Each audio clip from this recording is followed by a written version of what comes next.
When there's no more hope is left in me, I can see what comes my way. Yo, Edochie, you do this one, oh. So what are we saying? You just married second wife like that without even telling us. But why did you keep us in the dark? No reason at all. So how is polygamy treating you? It's wonderful. I always knew a day like this would come. And you're enjoying it? Oh yes, of course. So you made the right decision. Trust me, it's one of the best decisions I've ever made in my life. And I'm sure there are gains. I gained experience that I couldn't have gotten if I didn't try. How do you balance polygamy and your career? For now, I'm balancing it. And how about the backlash from your fans? Well, everybody can see things the way I see them. Many have called you an unfaithful husband. A whole lot of people, they don't know you. They judge you from what they see. So how can you make them see from your point of view? I can't force that on every other person. Well, you've also gotten a lot of support, especially from those that think this whole idea of one man, one wife is foreign to our culture. I believe that there are certain things in our culture that should be left the way they are. Men need women, women need men. That's the truth. Did you ask the permission of your first wife? Well, I didn't have to. I didn't have to. Why? The woman who's going to leave you will leave you. The woman who doesn't respect you will not respect you. And the one who loves you and will stay with you and respect you will be with you. No wonder she said God will judge you. So you don't listen to your wife? I listen to my wife a lot, and it works beautifully well for me. Very, very well. Okay, very, very well. And how about your dad, Ebubedike? Did you ask him? I never really asked. I didn't ask my father. No wonder. Because I know he has a different opinion on polygamy. He even tweeted against it one time. My father, Chief Peter Edochie, of course, big respect to him, great legend. That's his era. So are there more surprises you have coming out? A lot are coming out. A lot are being done as we speak right now. A whole lot more are coming out. But it's like you like it big. How do you cope?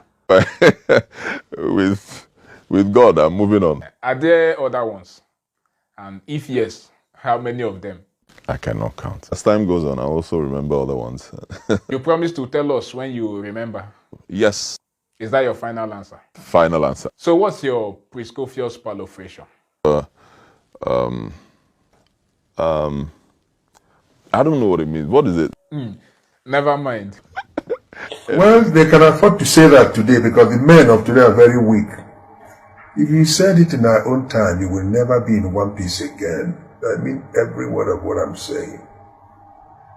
We got married when men were men. Our women didn't insult us that way.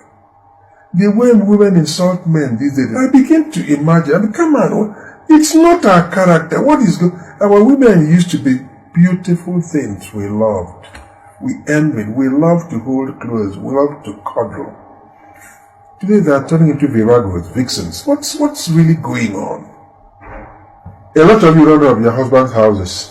What's the excuse? He was cheating on me.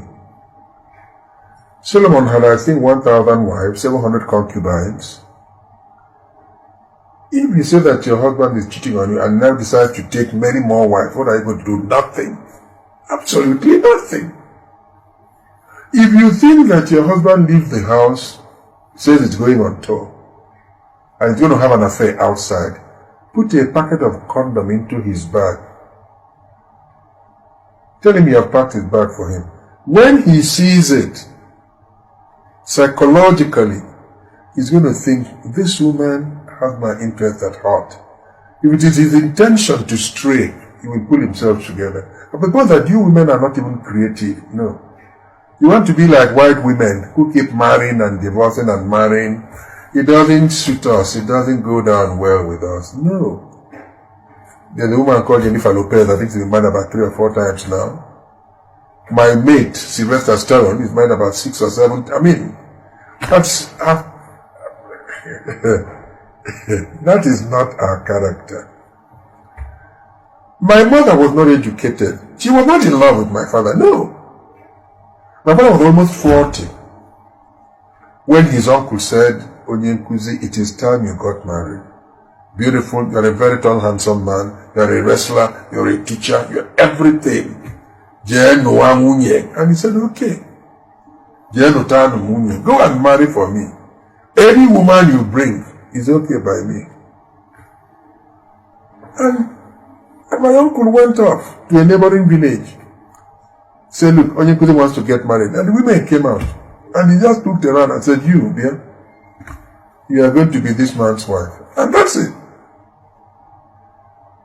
And he brought this 15-year-old girl home. She didn't have the courage to look at my... No. She couldn't look my father in the face. She was all the time bending down. Yeah. She was crouching. She was shy and all that. She remained shy. And he gave him 10 children. She was still shy. 7 boys. 3 girls. He was still shy.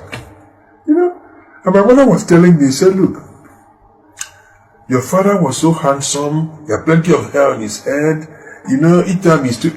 Quite honestly, my father was a very handsome man. He was tall, was shaped like, he was a wrestler, so very athletic. Maybe that was why I didn't want to get married. Come on, that's swaggering. What I'm trying to tell you is this. If you know why you are going into your husband's house, you will make life in a world that keeps changing. Think that it's progress you're making. Copy and paste pretty faces all the time.